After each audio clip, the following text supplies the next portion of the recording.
Well, that was awkward. Turns out a 38-year-old man was found stuck in a giant vineyard fan, kind of like the one you see here.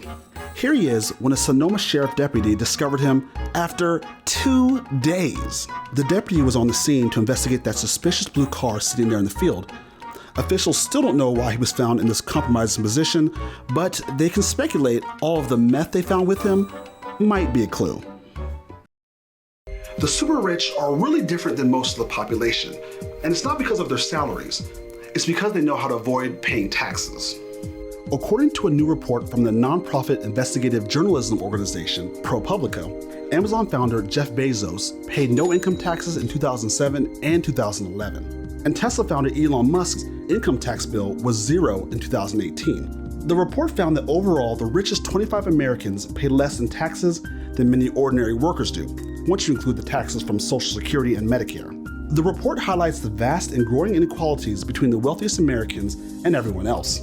Earlier this week, the White House press secretary said there's more to be done on this issue.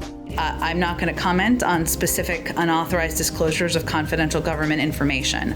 I can tell you that broadly speaking, we know that there is more to be done to ensure that corporations, individuals who are at the highest income are paying more of their fair share. Hence, it's in the president's proposals, his budget, and part of how he's proposing to pay for his ideas. She went on to say they're looking into the leaks because, quote, unauthorized disclosure of confidential government information by a person with access is illegal, and we take that very seriously.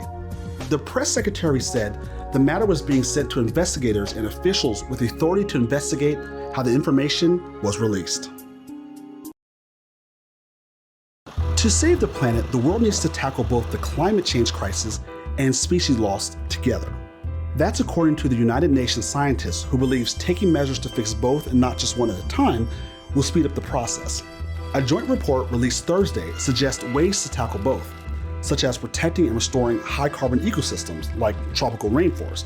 But experts also found that some fixes to warming could actually accelerate the extinction of some plants and animals. For example, adding more bioenergy crops like corn or pulling carbon dioxide from the air and burying it could use so much land that the impacts would be catastrophic on biodiversity. Austinites, it looks like we're in luck to get the perfect vacay. American Airlines is expanding once again here, adding 14 new routes.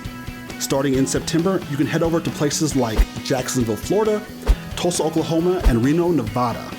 And in November, you can get even more tropical with a trip to Cancun or Costa Rica. Flights go on sale starting next week. It's official.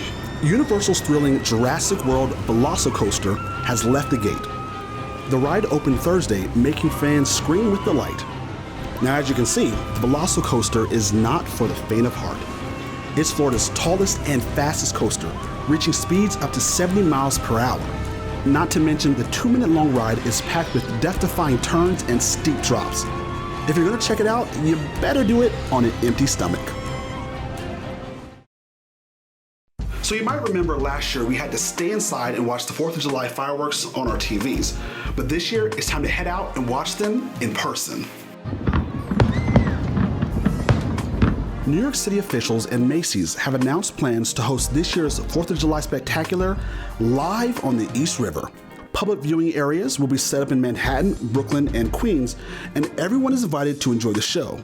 But pack your patience, because you'll have to get there early to find a good spot. And the fireworks, like normal, don't start until the sun goes down. Habitat for Humanity is building its first 3D printed home in the city of Tempe. The single-story home combines 3D printing and traditional construction to create an innovative home model that can be used in the future. The home features 3 bedrooms and 2 baths with more than 1,700 square feet of livable space. About 70 to 80% of the home is 3D printed, including all internal and external walls.